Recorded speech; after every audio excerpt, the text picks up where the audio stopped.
درود بھیجو محمد آل محمد.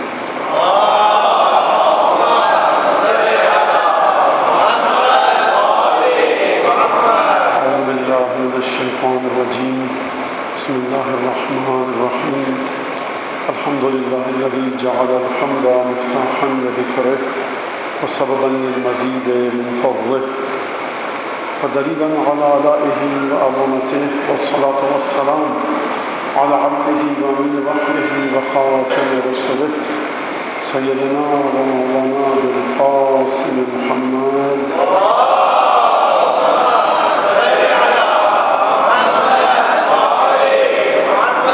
وعلى أهل بيته الطيبين الطاهرين الذين أذهب الله عنهم الرجس وطهرهم تطهيرا.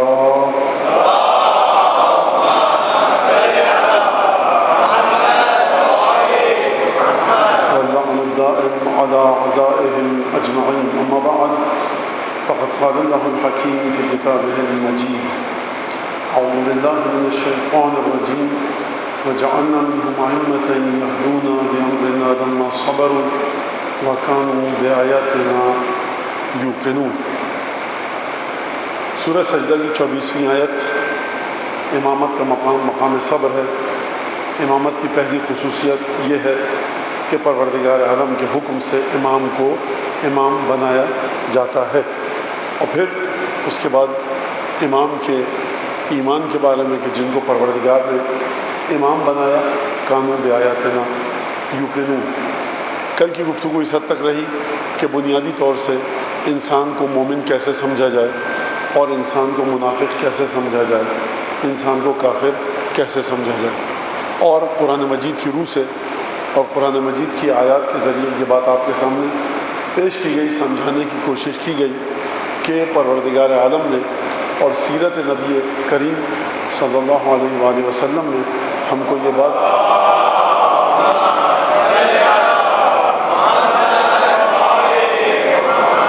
یہ سامنے آئی کہ نجاشی کے بارے میں کہ جو حبشہ کا بادشاہ تھا کہ جہاں پر مسلمان مکے کی زندگی میں یعنی ہجرت سے پہلے رسول خدا کی ہجرت سے پہلے حبشہ کی جانب ہجرت کی تھی مسلمانوں نے.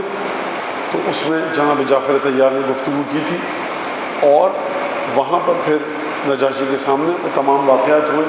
جناب جعفر طیار نے سورہ مریم کی آیتیں پڑھ کر سنائیں.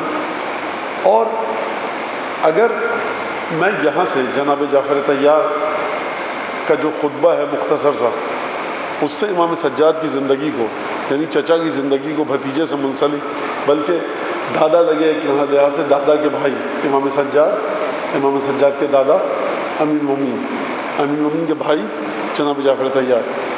تو آپ کو وہ پورا جو واقعہ ہے دربار نجاشی میں وہ شاید آدھے گھنٹے 20 منٹ 1 گھنٹے کا ہو لیکن بڑا عجیب واقعہ ہے. اچھا تو وہ امام سجاد کی زندگی سے منسلک تو نہیں کروں گا میں لیکن مثال دے کر بات کو آگے بڑھاؤں گا کہ دیکھیے یہ پورا کا پورا گھرانہ اپنی بات کو ایک ہی انداز سے کرتا ہے. اور حتیٰ جناب جعفر طیار کا جو خطبہ ہے نجاشی کے دربار میں وہ امام حسین کے جو مختصر سے خطبے ہیں لشکر یزید کے سامنے ان سے اتنا ملتا جلتا ہے کہ بڑی حیرت ہوتی ہے اور تعجب ہوتا ہے انسان کو. جناب جعفر طیار کہاں حبشہ امام حسین علیہ السلام 61 ہجری اور کربلا کا میدان. کل تک کی گفتگو جو آپ کے سامنے ہوئی وہ یہ کہ پروردگار عالم نے منافقین کے بارے میں کہا کہ لا تعلمہم نحن نعلمہم, ہم جانتے تم نہیں جانتے. اب سوال یہ ہے یہاں پر میں ایک اور بات کل کہنا چاہ رہا تھا جو مجھے نہیں پتہ پہنچی یا نہیں پہنچی یا کس حد تک میں نے جو کہی وہ پہنچی لیکن بہرحال اس بات کو مزید واضح کر دوں. آیت نے کیا کہا لا تعلمہم, حبیب تم نہیں جانتے, نحن نعلمہم, ہم جانتے. تو یہ تو بات واضح رسول خدا سے اگر وحی کو سلب کر لیا جائے اگر نبی کریم پیغمبر نہیں ہوتے تو سارا کا سارا علم خدا کا ہی ہے دیا ہوا, جبرائیل ہی لے کر آتے تھے وہ علم. یہ تو ہمارا عقیدہ ہے. اب سوال یہ ہے کہ جب پروردگار عالم نے کہا کہ حبیب تم نہیں جانتے ان منافقین کو, ہم جانتے ہیں, بات واضح. اگلا سوال یہ کہ کیا کبھی بھی حبیب نہیں پہچانے ان منافقین کو؟ ابھی میں آپ سے کہہ رہا ہوں کہ بھائی آپ یہ بات نہیں جانتے، میں جانتا ہوں، تو کیا آپ صبح تک بھی اس بات کو نہیں پہچان پائیں گے؟ کل تک، پرسوں تک؟ اس وقت کی حالت یہ کہ آپ نہیں جانتے، تو 5 منٹ بعد میں آپ کو بتاؤں گا کہ نہیں بتاؤں گا؟ وحی کے ذریعے سمجھانے کے لیے کہہ رہا ہوں۔ تو اب چلیے اسی سورہ توبہ کی طرف کہ جہاں پر پروردگار نے فرمایا دیکھو حبیب لا تصلی علی احد منهم مات ابدا ولا تقم علی قبرہ، ان منافقین میں سے نا جو پیچھے بیٹھ گئے، رہ گئے، جنگ میں نہیں گئے، ان میں سے کسی کے اوپر نماز میت مت پڑھنا اور نہ ان کی قبر پر جا کر کھڑے ہونا۔ تو اگر قرآن کی اس آیت کو اس طرح سے مانا جائے کہ نبی کو پتہ ہی نہیں تھا کچھ منافق کون ہے، تو پھر نبی تشخیص کیسے دیں گے کس کی قبر پر دعا کے لیے جاؤں، کس کی قبر پر نہ جاؤں؟ اس کا مطلب یہ کہ نبی کو علم تھا، تبھی تو پروردگار کہہ رہا ہے وَلَا تُصَلِّ عَلَىٰ أَحَدٍ مِّنْهُمْ مَاتَ أَبَدًا، کبھی مت جانا ان کی قبر پر۔ وہ رسول جو رحمت للعالمین ہے، اس سے خدا کہہ رہا ہے کہ حبیب ان کی قبر پر بھی مت جانا، یعنی کوئی اس خام خیالی میں نہ رہے کہ ہم امت مصطفیٰ میں ہو گئے، کلمہ پڑھ لیا، رسول رحمت للعالمین ہے، شفاعت تو ہو جائے گی۔ جو دنیا میں خدا جس کو منع کرے کہ ان کی قبر پر بھی مت جانا، تو قیامت میں آپ کو شفاعت ملے گی کیسے؟ لہٰذا کلمہ پڑھنا صرف معیار نہیں ہے، معیار کیا ہے؟ اذا نصحوا للہ ورسولہ، اگر آپ مخلص ہیں، خلوص کے ساتھ ہیں اللہ اور اس کے رسول کے ساتھ۔ تو کل کی بات مزید آگے بڑھ گئی اور واضح ہو گئی کہ کیا عرض کیا میں نے آپ کے سامنے ابھی؟ یہ عرض کیا جو میں نے کل کی بات تھی اس کا خلاصہ، اور خداوند تبارک و تعالیٰ نے کیا فرمایا؟ لا تصلی علی احد منهم مات ابدا، ان میں کسی کے اوپر بھی جا کے نماز کبھی مت پڑھنا، ولا تقم علی قبرہ۔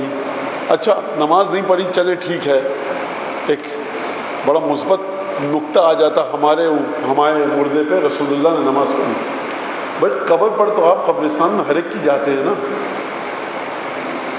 یہ نہیں کہا صرف کہ لا تصلی علی احد منهم مات ابدا، نماز مت پڑھنا ان کے اوپر، فرمایا ولا تقم علی قبرہ، ان کی قبر پر کھڑے بھی مت ہونا جا کر، یعنی ان کے وجود سے پروردگار کو اتنی نفرت ہے کہ اپنے حبیب کو کہہ رہا قبر کے نزدیک بھی مت جانا، پروردگار مر گیا مردہ ہے، اب بیچارہ اس کی قبر پر چلا جاؤں، گھر والوں کا آسرا ہو جائے گا؟ نہیں، جس کے دل میں نفاق ہے، اللہ اور اس کے رسول کے ساتھ خلوص نہیں ہے، وہ اس لائق بھی نہیں ہے کہ اس کی قبر پر جا کر کھڑے ہو۔ تو اب بات یہ کہاں تک آئی؟ میں کہنا کیا چاہ رہا تھا؟ میں کہنا یہ چاہ رہا تھا کہ اللہ نے قرآن میں اپنے حبیب کو ایک آیت میں نہیں بتا رہے، پھر پتہ لگ گیا، تبھی تو حبیب فلاں کی قبر پہ جائیں گے، فلاں کی قبر پہ نہیں جائیں گے، اس کی نماز جنازہ پڑھائیں گے، اس کی نہیں پڑھائیں گے۔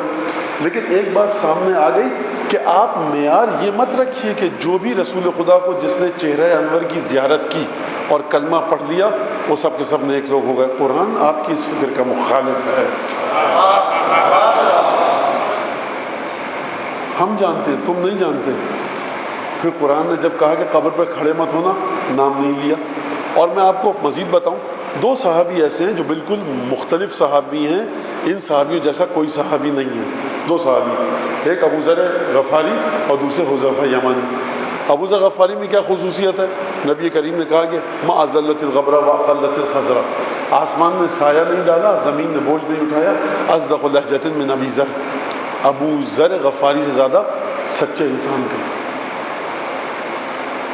دوسرے حذیفہ یمانی، حذیفہ یمانی جو منافقین کی فہرست تھی رسول خدا نے وہ حذیفہ یمانی کو بتائی تھی، کسی صحابی کو نہیں بتائی سوائے حذیفہ یمانی کے۔ لہٰذا اکابر صحابہ جب مدینے میں کوئی مرتا تھا رسول خدا کے بعد تو کہتے تھے حذیفہ کو بلاؤ، اس کا نام ان میں شامل تھا کہ نہیں تھا؟ اس کا مطلب ہے اکابر صحابہ کو بھی نہیں پتا تھا کہ کون منافق ہے کون نہیں ہے۔ جب اکابر صحابہ کو نہیں پتا تو آپ جو صحابہ کے قدموں کی خاک بھی نہیں ہے، آپ کیسے دعویٰ کر رہے ہیں؟ تو دعویٰ مت، یہ بات مت کہیے نا جس نے رسول کے چہرے انور کی زیارت کی اور جس نے چہرے کو دیکھ کر کلمہ پڑھ لیا وہ سب کے سب نیک۔ قرآن ٹکرا رہا ہے آپ کی اس فکر سے، آپ قرآن کی توہین کر رہے ہیں، آپ صحابہ کی توہین کر رہے ہیں، آپ نبی کریم کی سیرت کی توہین کر رہے ہیں۔ خدا تو کہہ رہا ہے نبی سے کہ نبی ان پہ نماز بھی مت پڑھنا، ان کی قبر پر بھی مت جانا۔ اس کا مطلب ہے کہ نبی کو بتا دیا تھا۔ اور یہاں تک کی بات اگر یہ واضح ہو گئی تو اکابر صحابہ جب پوچھ رہے ہیں کہ حذیفہ یہ تو بتاؤ، اور اکابر صحابہ جب یہ پوچھ رہے ہیں حذیفہ ہمارا نام تو نہیں تھا ان میں، ہمارا نام تو نہیں تھا ان میں، یعنی کسی کو نہیں پتا، یہ نبی کریم کو پتا ہے مرنے کے بعد راز فاش ہوگا جس کی قبر پہ جائیں یا نہ جائیں۔ استدلال اس سے کہیں آگے تک کے ہیں اسی آیت کے حوالے سے. یہ آیت اس کا جو شیرین رس اور شہد نکل رہا ہے نا اس آیت سے وہ اتنی جلدی ختم ہونے والا نہیں ہے. لیکن میں آپ کے ذہنوں کو تھکانا بھی نہیں چاہتا, بات کو آگے بڑھائیں. کل کی گفتگو کیا ہوئی نجاشی کے بارے میں, آیت دوبارہ دہرا دوں. اذا سمعوا ما انزل الى الرسول ترى اعينهم تفيض من الدم مما عرفوا من الحق يقولون ربنا آمنا فاكتبنا مع الشاهدين. ایک ایک لفظ پر غور کیجیے گا, بڑی خوبصورت آیت ہے. پروردگار, کل یہ بات ہو چکی, مزید اس کو آگے بڑھاؤں. پروردگار ہم اور ان میں سے کچھ ایسے ہیں جب وہ سنتے ہیں جو رسول پر نازل ہوا, یعنی یہ سن رہے ہیں, فرض کیجئے انا انزلناہ فی لیلۃ القدر وما ادراک ما لیلۃ القدر, ان کی آنکھوں سے آنسو نکلنے لگتے ہیں اور سمجھ جاتے ہیں یہ حق ہے. تو اب آپ مجھے بتائیے کہ قلب میں کتنی پاکیزگی ہونی چاہیے کہ جو آیات قرآن کو سن کر سمجھ جائے یہ حق ہے. ترى اعینہم, تم ان کی آنکھوں کو دیکھو, تفیض من الدمع, آنکھوں سے آنسو بہنے لگتے ہیں. مما عرفوا من الحق یقولون, یہ جو حق کو پہچانتے ہیں ان کی آنکھوں سے آنسو بہنے لگتے ہیں. لہٰذا اس کے بعد پھر یہ کیا کہتے ہیں, پروردگار یقولون ربنا آمنا, پروردگار ہم ایمان لے آئے, فاکتبنا مع الشاہدین, ہمیں گواہوں کے ساتھ لکھ دے. مومنین میں سے نہیں لکھے, کل یہ بات ہوئی, مومنین میں سے نہیں لکھے. کیوں نہیں لکھے؟ کل کی بات اشارتاً میں نے کہی, لیکن نوجوان بھی آتے ہیں بچے, تو اب میں مزید اچھی طرح سے اس کو کھول کے رکھ دوں آپ کے سامنے. فاکتبنا مع الشاہدین, ہمیں گواہی دینے والوں میں سے لکھ دے. مع, ان کے ساتھ, ان میں سے نہیں, ان کے ساتھ. ایک ہے من الشاہدین, ایک ہے مع الشاہدین. من الشاہدین اور مع الشاہدین, اتنا کو فرق آپ ظاہر سی بات ہے کہ عام اردو میں سمجھ میں نہیں آئے گا, لیکن لطافت کلام ہے, خوبصورتی ہے آیت کی. مع الشاہدین, ہمیں گواہی دینے والوں کے ساتھ رکھ دے. اچھا, گواہی دینے والوں کے ساتھ کیوں رکھے؟ کون سی گواہی دینے والوں کے ساتھ؟ کل کی آیت آپ کے سامنے سورہ منافقین کی. حبیب دیکھو, اذا جاءک المنافقون, جب منافقین تمہارے پاس آئیں اور یہ کہیں کہ نشہد انک لرسول اللہ, آپ اللہ کے رسول ہیں, ہم گواہی دیتے ہیں. واللہ یعلم انک لرسول, اور خدا جانتا ہے کہ آپ اللہ کے رسول ہیں. اور پروردگار گواہی دیتا ہے, واللہ یشہد ان المنافقین لکاذبون, اور خدا گواہی دیتا ہے کہ منافق جھوٹے ہیں. اب توجہ کیجئے گا, دو گواہیاں ہیں اس آیت میں. ایک گواہی تو منافقین کی, خدا کہہ رہا ہے کہ منافق گواہی دے رہا ہے کہ آپ اللہ کے رسول ہیں, اور خدا جانتا ہے کہ آپ اللہ کے رسول ہیں, لیکن خدا گواہی دے رہا ہے کہ منافقین جھوٹے ہیں. اب دو گواہیاں آ گئی, منافق گواہی دے کہ آپ اللہ کے رسول ہیں, اللہ گواہی دے منافق جھوٹے ہیں. تو تم کس کی گواہی کے ساتھ ان کی گواہی کو رکھو گے؟ دو گواہیاں آئیں نا, قرآن یشہد گواہی دیتے ہیں, تو کس کی گواہی کے ساتھ؟ گواہی کے ساتھ کس کی؟ پروردگار کی گواہی کے ساتھ رکھا جائے گا. اور کس کی گواہی کے ساتھ رکھا جائے گا؟ وہ تمام لوگ, وہ تمام ہستیاں کہ جو رسول خدا کے ساتھ جنہوں نے سچی گواہی دی. یعنی پروردگار عالم سچائی اور جھوٹ کا, سچائی اور بہتان کا جو فرق رکھ رہا ہے وہ اس میں نہیں رکھ رہا قرآن مجید کہ آپ نے رسول کی صورت مبارک دیکھی یا نہیں دیکھی, آپ نے صورت دیکھ کے کلمہ پڑھا کہ نہیں پڑھا, آپ مسجد نبوی میں نماز پڑھتے تھے یا نہیں پڑھتے تھے. بلکہ معیار یہ ہو گیا کہ حتیٰ وہ لوگ کہ جنہوں نے رسول خدا کے چہرے انور کو نہیں دیکھا, جو مدینے میں نہیں آئے, جیسے نجاشی, جیسے جناب اویس قرنی, اگر یہ اس منزل پر ہیں نصحوا للہ و رسولہ, اگر یہ حق کو پہچان لیتے ہیں, خالص طریقے سے مان لیتے ہیں, تو اب پروردگار ان کی فضیلت اتنی بلندی پہ جا کے بیان کر رہا ہے کہ ان کی زبان سے کہہ رہا ہے کہ رب پروردگار ہم ایمان لے آئے, اور پھر ان کی زبان سے کہہ رہا ہے کہ ہم کو گواہوں میں سے رکھ. اب قرآن میں دیکھیے, جہاں جہاں پر بھی پروردگار نے جس کی گواہی کو معتبر جانا ہے, نیک جانا ہے, خوبصورت جانا ہے, ان کی گواہی کے ساتھ, ان گواہوں کے ساتھ اس کو رکھا جائے گا. تو اب آپ کی سمجھ میں آ گیا, اگر معیار یہ کہ نصحوا للہ و رسولہ, اگر آپ کے دل میں اللہ اور اس کے رسول کی محبت ہے, تو پھر آپ زمانے کے فاصلے کو چاک کر کے, چیر کے اس مقام تک پہنچ جاتے ہیں جہاں اللہ اور اس کا رسول موجود ہے. اس بات کو مزید آگے بڑھاؤں کہ معیار پروردگار اعظم قرآن سورہ مجادلہ کی تقریباً کیا بلکہ آخری آیت کہ حبیب لا تجد قوما یؤمنون باللہ والیوم الآخر, حبیب تم کبھی کسی ایسے لوگوں کو نہیں پاؤ گے, یعنی آسان الفاظ میں کوئی ایسا نہیں ملے گا تم کہ جو اللہ اور قیامت پر ایمان رکھتا ہو, لیکن ان سے بھی محبت رکھتا ہوں جو اللہ اور اس کے رسول کو غضبناک کرے. تو ایمان کا معیار کیا ہوا؟ رسول خدا کی رسالت کی گواہی دے رہا ہے، خدا کہہ رہا ہے جھوٹ بول رہا ہے۔ رسول کے پیچھے نماز پڑھ رہا ہے، خدا کہہ رہا ہے اس کی قبر پر مت جانا۔ رسول کے پیچھے نماز پڑھ رہا ہے، رسول کے ساتھ مدینے میں رہ رہا ہے، السلام علیکہ یا رسول اللہ کہہ کے سلام کر رہا ہے، خدا کہہ رہا ہے اس کی قبر پر مت جانا، اس پر نماز مت پڑھنا۔ لیکن کس کے بارے میں کہہ رہا ہے کہ ان کا ایمان سچا ہے خدا پر اور قیامت پر، ان کا ایمان سچا ہے رسالت پر؟ بات آ گئی دل کی، بات آ گئی قلب کی، بات آ گئی روح کی۔ یعنی حبیب دیکھو، لا تجد قومن، تم کبھی کسی ایسے کو نہیں پاؤ گے، کوئی ایسا انسان تمہیں نہیں ملے گا جو قیامت پر اور اللہ پر ایمان رکھتا ہو لیکن اس کے ساتھ ساتھ ہمارے دشمنوں سے محبت کرے۔ تو آپ کی بات سمجھ میں آ گئی؟ پروردگار یہاں پر قیامت پر ایمان، اللہ پر ایمان کے معیار کو یہ نہیں بنا رہا کہ کون کتنی نمازیں پڑھتا ہے، کون کتنے درود بھیجتا ہے، کون کس انداز سے رسول خدا کو سلام کرتا ہے، کون حج کتنے کرتا ہے، بلکہ کہہ رہا ہے، فرما رہا ہے پروردگار کہ اگر ان کے دلوں میں اس کی مودت اور محبت ہے کہ جس نے اللہ اور اس کے رسول کے ساتھ دشمنی کی ہے، تو نہ یہ خدا پر ایمان رکھتے ہیں نہ قیامت پر ایمان رکھتے ہیں۔ یعنی بنیاد ہر چیز کی کیا ہوئی؟ دل ہوئی۔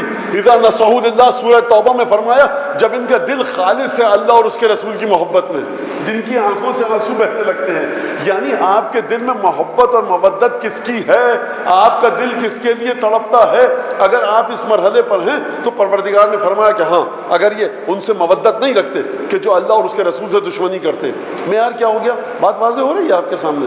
معیار کیا ہوا کہ اللہ اور اس کے رسول کے دشمن سے مودت یہ جمع نہیں ہو سکتے قیامت پر ایمان اور اللہ پر ایمان کے ساتھ۔ قیامت اور اللہ پر ایمان کب آئے گا؟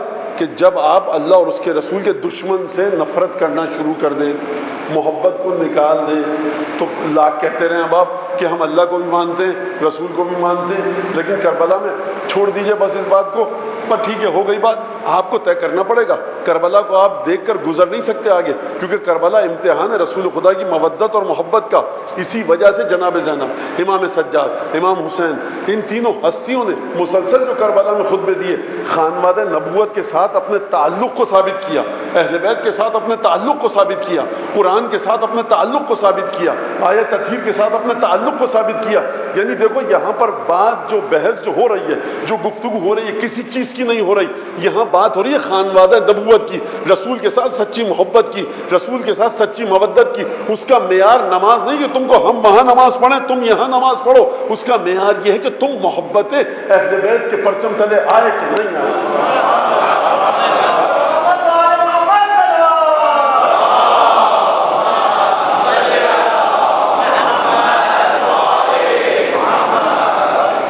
اگر یہاں تک یہ بات آ گئی تو اب وہی بات کل کی بی بی زینب کی بد دعائیں کہ دعائیں۔ تو اب ہم 2021 میں بیٹھے ہیں۔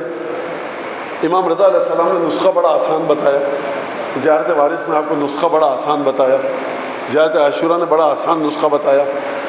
دیکھیے اہل بیت سے محبت اتنی بڑی نعمت ہے کہ آپ 1400 سال بعد بھی اگر پیدا ہوئے ہیں نا نبی کریم کے، تو آپ اپنے آپ کو چیک کر سکتے ہیں کہ میں اللہ پر ایمان سچا ہے کہ نہیں ہے۔ اور اگر اہل بیت کا بغض ہے تو اس زمانے میں بھی ہو ایک عجیب گھبراہٹ کا شکار رہیں گے، پریشانی کا۔ کیسے؟ آپ زیارت وارث میں کیا پڑھتے ہیں؟ یا لیتنی کنت معکم فافوز فوزا عظیما، کاش آپ کے ساتھ ہوتا۔ کس کے ساتھ ہوتا؟ وہ لشکر جو 10 محرم کو فرات کے کنارے پر تھا، یا وہ لشکر جس کو فرات سے ہٹا دیا گیا تھا؟ 1400 سال گزر گئے آپ، اچھا 1400 سال پہلے کی کربلا میں ہیں آپ، معیار وہاں سے طے ہوگا، آج سے معیار طے نہیں ہوگا۔ معیار یا لیتنی کنتو معکم، یا لیتنی کنتو معکم، کاش میں آپ کے ساتھ ہوتا۔ یہ آپ ہیں کون؟ معین تو کرو، بتاؤ تو صحیح۔ تو مومن کہے گا، نادان انسان، جب ہم شروع سے پڑھ رہے ہیں زیارت وارث کو، السلام علیکم وارث آدم و صفت اللہ، تو سمجھ جائیے نا آپ کہ ہم کس کے ساتھ کہہ رہے ہیں کہ ہوتے۔ تو اب آپ نے توجہ کی کہ کاش میں آپ کے ساتھ ہوتا تو فوز عظیم، عظیم ترین کامیابی مجھے عطا ہوتی۔ یعنی اب 1400 برس کے بعد اور 1400 برس پہلے آپ نے مماثلت دیکھی، مطابقت دیکھی۔ خدا فرما رہا ہے یہ لوگ اتنے پکے مومن ہیں، پختہ مومن ہیں کہ جب آیتوں کو سنتے ہیں ان کی آنکھوں سے آنسو بہنے لگتے ہیں. ہم ان کے ایمان کو مانتے ہیں، گواہی دینے والوں میں سے لکھ دیں گے. اچھا یہ اتنے سچے مومن ہیں، رسول کے پاس آتے ہیں، ان کے پاس کوئی پیسہ روپیہ نہیں ہے، لیکن کوئی سواری نہیں ہوتی، یہ روتے ہوئے چلے جاتے ہیں. لیکن جن لوگوں کے پاس پیسہ ہے وہ نہیں جا رہے ہیں نا، رسول کو دیکھ رہے ہیں، خوب توجہ، یہ مسلمان ہے، سمجھیے بات کو، یہ مسلمان ہے جو رسول کے پاس بہانے بنا کر بھاگ رہا ہے. یہ کلمہ پڑھتا ہے، یہ رسول کے پیچھے نماز پڑھتا ہے. خدا کہہ رہا ہے کہ یہ تو دنیاوی آسانی کے لیے ہم نے تم سب کو مسلمان کہہ دیا، لیکن ذرا آؤ ہمارے علم کے ذریعے تو پوچھو کہ تم میں سے کون مسلمان ہے اور کون منافق. تو پروردگار کہہ رہا ہے رضوا بأن یکونوا مع الخوالف، یہ راضی ہو گئے کہ پیچھے رہنے والوں کے ساتھ. اور آخری آیت کیا تھی جو کل میں نے آپ کے سامنے پڑھی؟ وَطَبَعَ اللَّهُ عَلَىٰ قُلُوبِهِمْ، خدا نے ان کے دلوں پر مہر لگا دی. مہر پورے قرآن میں خدا نے جہاں بھی بات کی ہے منافق کے دل کی ہے. یعنی یہ رسول کے پاس ہے، ساتھ ہے، نماز پڑھتا ہے. سرکار جس کی 5 وقتہ نماز رسول کے پیچھے دل سے نفاق کو نہ نکال سکے، ہم اور آپ کیا کر لیں گے؟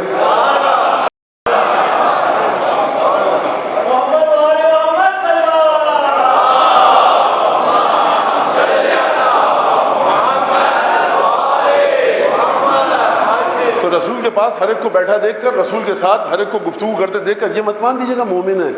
پہلے آیات کی چھننی میں چھانیے، سیرت رسول کی چھننی میں چھانیے، پھر بات کیجیے گا. یہ کیسے کہہ دیا آپ نے؟ قرآن کے ذریعے بات کیجیے تو قرآن تو یہ فرما رہا. آپ نے دیکھا 14 سال کا فاصلہ، دوبارہ سے اس گفتگو کو وہیں پہ لے کے 14 سال کا فاصلہ. وہاں کا اذا نصحوا للہ ورسولہ، یہ اگر مخلصانہ جذبات رکھتے ہیں اللہ اور اس کے رسول سے تو پھر کوئی حرج نہیں ہے. ان کے اوپر کوئی پکڑ کی، گرفت کی کوئی جگہ نہیں ہے.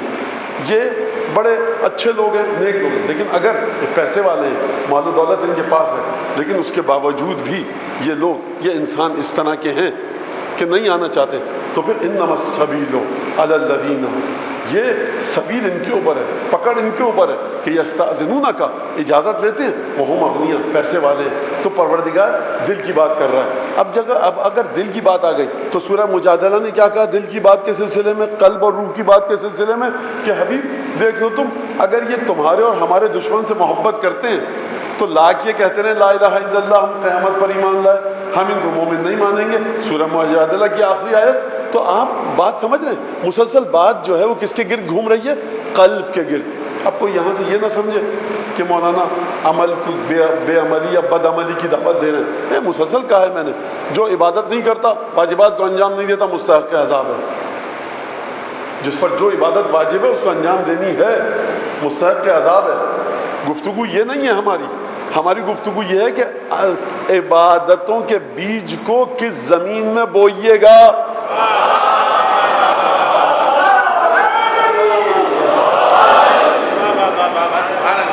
خدا کہہ رہا ہے کہ اس زمین میں، اس دل کی زمین میں نہ اللہ کی محبت ہے نہ رسول کی. اب آپ عبادتیں بوئے جائیے، کچھ بھی نہیں نکلے گا نا. ہمیشہ کلمہ طیب کے بعد عبادت آسمان کی طرف جاتی ہے. لہٰذا معیار کو سمجھیے. تو 1400 سال کا فاصلہ آپ نے سمجھا. اب امام رضا علیہ السلام آپ کو ایک معیار دے کر جا رہے ہیں. شکریہ.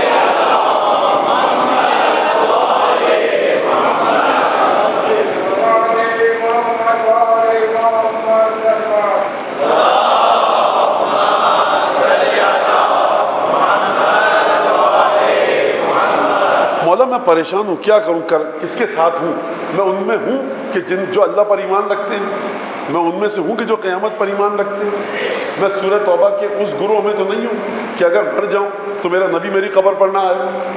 میں اس گروہ میں سے تو نہیں ہوں.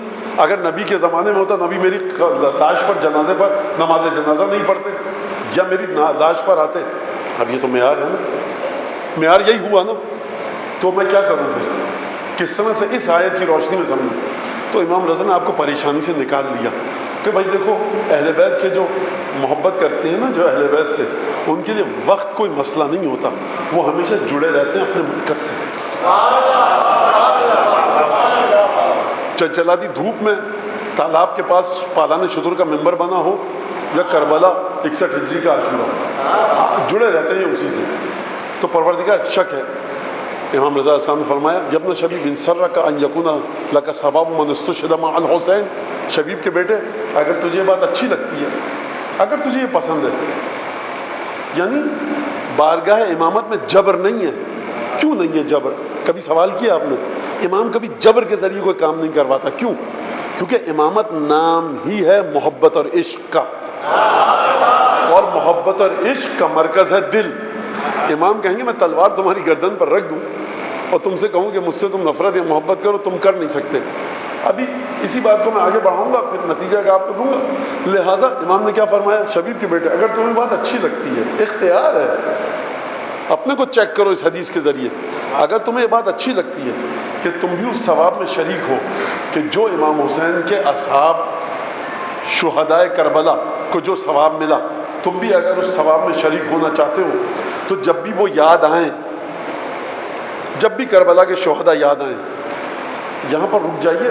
بڑی حساس گفتگو ہے. کربلا میں 70-75 کم ترین تعداد 72 ہے، زیادہ سے زیادہ میں نے کہا 100 سے بھی زیادہ ہیں، 108 109 102 کے قریب. کربلا میں صرف یہی تو نہیں شہید ہوئے امام حسین کے اصحاب،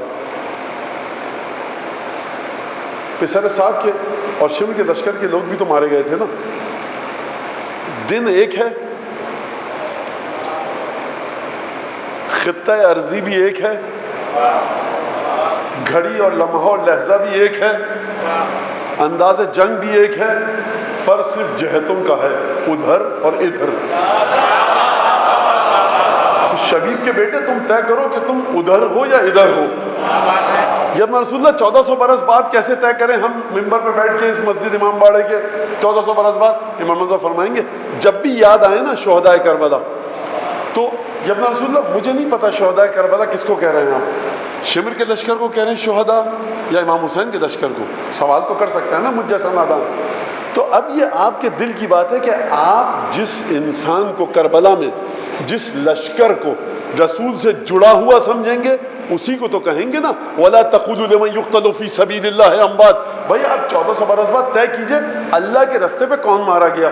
اگر پسر سعد کا لشکر مارا گیا آپ ان کے ساتھ جی اٹھنے کی دعا کیجئے. اگر ہم کہتے ہیں کہ اللہ کی سبیل پر، اللہ کے رستے پر حسین کا لشکر تھا تو ہم ان کے ساتھ جی اٹھنے کی دعا کریں گے. ڈرنے کی بات کون سی ہے؟ گھبرانے کی اور جھگڑے کی بات ہی نہیں کوئی اس میں. تو آپ نے تو امام نے فرمایا جب بھی تمہیں شہدائے کربلا یاد آئیں، کون؟ جو حسین کے ساتھ شہید ہوئے. اچھا تو وہ ادھر والے جو تھے وہ شہید نہیں تھے؟ نہیں تھے، دونوں مسلمان تھے، کلمہ پڑھتے، تلوار ختم کیجئے. نہیں، کربلا سے آسانی سے نہیں گزر سکتے. کربلا کو طے کر کے آگے بڑھنا پڑے گا کہ کون حق پر تھا، کون باطل پر تھا.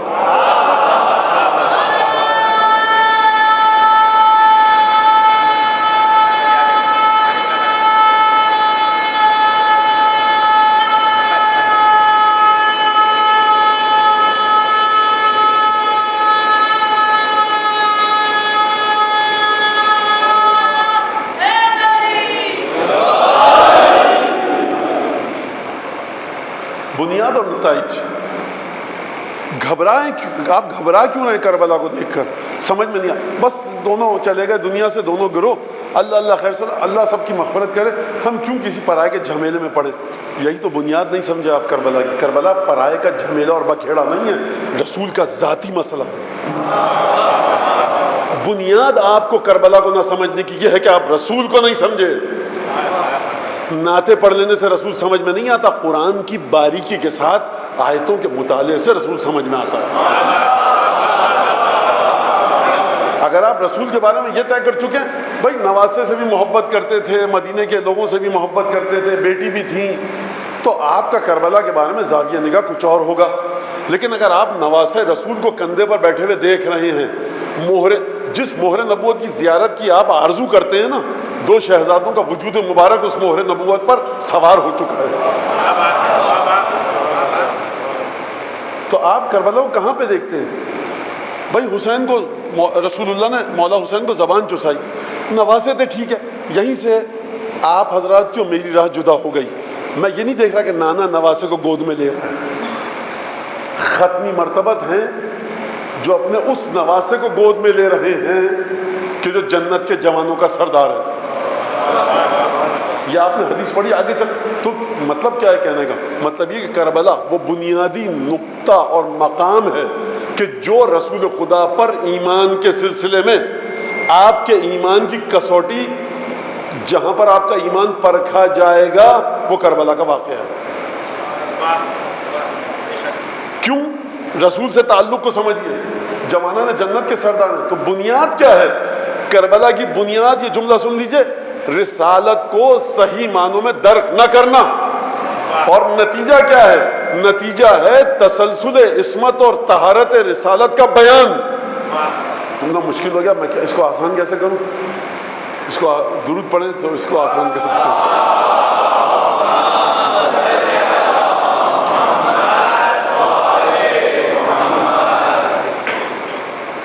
بنیاد تو سمجھ میں آ گئی، رسالت نہیں سمجھے کربلا واقع ہو گئی. اور نتیجہ کیا ہے؟ نتیجہ یہ کہ رسول جو دنیا سے چلے گئے نا، اور تم کہتے ہو کہ بس عصمت کو اپنے ساتھ لے کر چلے گئے، معصوم رسول تھے لے کر چلے گئے، تو آئے تطہیر اور آئے مباہلہ کو کہاں رکھو گے؟ انا آتے نا کل کوثر کو کہاں رکھو گے؟ تو بنیاد ہے عدم درک رسالت، نتیجہ ہے تسلسل طہارت رسالت. یعنی تم نے پہلے غلطی یہ کی کہ رسالت کو نہیں سمجھے، کربلا واقع ہوئی. دوسری غلطی یہ کی کہ سمجھے رسول چلے گئے، عصمت کو اپنے ساتھ لے گئے. نہیں، رسول کی عصمت کا مسلسل تسلسل ہے. درود پڑھیں محمد آل محمد.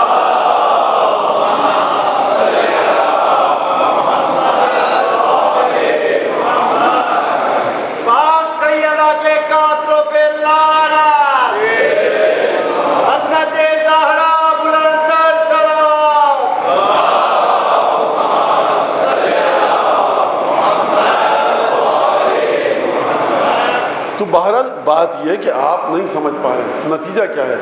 لہٰذا اب آپ اس جملے کو جب آپ نے دیکھا کہ کربلا کی بنیاد کیا ہے؟ رسالت کو نہ سمجھ پانا. اور میں تکلف سے کیوں کام لوں؟ کربلا کی بنیاد یہ ہے کہ رسالت کو زبانی کلامی طریقے سے مان لینا، دلوں میں بغض رسالت رکھنا. نہ سمجھنے والا تو روم کا سفیر بھی تھا جو بیٹھا تھا یزید کے دربار میں. نہ سمجھنے والے تو بہت سے لوگ تھے جو رستے میں ملے، بہت سے لوگ تھے جو نہیں سمجھتے تھے. لیکن یہاں بات بغض کی ہو رہی ہے. لہٰذا یہی وجہ ہے کہ آپ کو جناب زینب اور امام سجاد کے خطبوں میں، اور جو میں نے پرسوں عرض کیا یا کل عرض کیا یاد نہیں، کہ زیارتوں میں آپ جائیے، آپ کو امام حسین علیہ السلام کی جتنی زیارتیں ہیں اس میں سوائے فضیلت مولا حسین کے، اہل بیت سے تعلق، رسول کا بیٹا، فاطمہ کا بیٹا مظلوم قتل ہوا، ان کی عظمت کیا ہے، ان کی عصمت کیا ہے، ان کا مقام کیا ہے، جنت میں ان کے ذریعے پہنچیں گے، اعمال ان کے ذریعے قبول ہوتے ہیں. یعنی کربلا جو گھوم رہی ہے نا جس مدار پر، وہ ہے ولایت حسین ابن علی کا مدار. اور اس سے آگے آپ کو زیارتوں میں کوئی بات نہیں ملے گی. اور نتیجہ پھر تیسری چوتھی بار اس بات کو پیش کروں، یہ اور خطبوں میں بھی جو بی بی زینب اور امام سجاد نے گفتگو فرمائی، وہ صرف اور صرف جو فرمائی وہ خانوادہ نبوت کا تعارف. اگر کربلا کا مقصد کچھ اور ہوتا تو یہ دونوں ہستیاں کم از کم آج کے مولانا حضرات سے تو زیادہ ہی جانتی تھیں. امام باقر میرے خیال سے کچھ زیادہ جانتے تھے کچھ ہم سے، ایسا ہے نہیں ہے. اب جو اردو کی گہرائیوں سے واقف نہیں وہ کہے گا مولانا سوال کر رہے تھے. نہیں، جس کی سمجھ میں آ گیا اس کی سمجھ میں آیا، جس کی نہیں سمجھ میں آیا وہ نہ سمجھے. امام جعفر صادق علیہ السلام ہم سے آپ سے زیادہ سمجھتے تھے کہ نہیں سمجھتے تھے؟ تو ان کی دیکھیے کربلا کا تعارف. لہٰذا یہی وجہ ہے کہ امام سجاد علیہ الصلوۃ والسلام، اب آپ آئیے کہ امام سجاد علیہ الصلوۃ والسلام جب یہاں تک اگر آپ کے ذہن میرے ساتھ ساتھ آ گئے، اب 61 ہجری میں مدینے واپس آئے ہیں، امام سجاد کو امامت کی ذمہ داریاں سنبھالنی ہیں. امام سجاد علیہ الصلوۃ والسلام کو جو پہلا مرحلہ امامت کا ہے، پہلا لمحہ، پہلا لحظہ، جب لشکر نے خیمہ گاہ پر حملہ کیا، تلوار اٹھائی شمر نے قتل کرنے کے لیے، کہا گیا کیوں قتل کر رہے ہو؟ خود بیمار ہے، خود مر جائے گا، اس کے خون سے کیوں ہاتھ رنگ رہے ہو؟ مقاتل کا جملہ ہے کہ حکم دیا گیا ہے، عبید اللہ بن زیاد نے حکم دیا ہے کہ حسین کے لشکر میں حسین کے کسی بھی بیٹے کو زندہ مت چھوڑنا. آپ نہیں، بات امام حسین سے بیعت تک بھی نہیں ہے، بلکہ بات یہ ہے کہ نسل امام حسین کو ختم کرو. اس کی وجہ کیا ہے؟ اس کی وجہ خیر وہ میں اشعار یزید کے آپ کے سامنے پڑھ چکا ہوں جو اس نے تمثل کیا تھا. یعنی یہ حالت ہے. اور پھر کربلا، کوفہ، شام، امام سجاد مدینے میں آئے. اب امام سجاد کون ہے؟ امام معصوم ہے. تھوڑا سا اب آج یہ سن لیجیے کہ امام سجاد نے کس طرح سے کار امامت کو انجام دیا، امامت کی ذمہ داریوں کو آگے بڑھایا. مدینے میں فسق و فجور بہت عام ہو چکا ہے، ناچ گانے کی محفلیں بڑی آسانی سے جم جاتی ہیں. الناس علی دین ملوکہم، لوگ اپنے بادشاہوں کے دین پر ہوتے ہیں. بادشاہ کا دین کیا ہے؟ بادشاہ کا دین یہ کہ مسجد نبوی میں گھوڑے باندھ چکا ہے. بادشاہ کا دین یہ کہ خانہ کعبہ کی بے حرمتی کر چکا ہے. بادشاہ کا دین یہ یزید کا کہ مدینہ طیبہ قبر مطہر رسول خدا اس کی بے حرمتی کر چکا ہے. مدینہ کے اندر قتل و غارت گری، ظلم و بربریت کا بازار گرم ہو چکا ہے. الناس علی دین ملوکہم. جب آپ کوئی شہر میں غلط کام ہو قانون کے خلاف تو کس کے پاس جائیں گے؟ شہر کی اتھارٹیز کے پاس. اور شہر کی اتھارٹیز نے سب سے بڑا ہی گناہ گار ہوں، سب سے بڑے مجرم ہوں، اور شہر میں جتنے بھی کسی گناہ ہو رہے ہوں وہ انہی کی ناک کے نیچے ہو رہے ہوں، تو آپ کی شکایتوں کیا سنیں گے؟ تو اگر شکایتوں کو لے کر جایا جائے دمشق، تو دمشق کے دربار میں بھی یہی ہو رہا ہے جو مدینے میں ہو رہا ہے. تو پھر اعتراض کس بات کا ہوگا؟ امام سجاد کیا کرے؟ امام سجاد مقام امامت پر ہیں. اگر مدینے میں رقص اور موسیقی کی محفلیں جم رہی ہیں تو العیاذ باللہ خاک امہ دہن امام سجاد کے اپنے شاگردوں کو تربیت کریں گے. تم بھی جا کے بانسری بجاؤ اور تمبورا بجاؤ، ان سے اچھا بجاؤ، پھر ان کو لے کر آؤ مکتب اہل بیت کی خوبصورتی بتاؤ.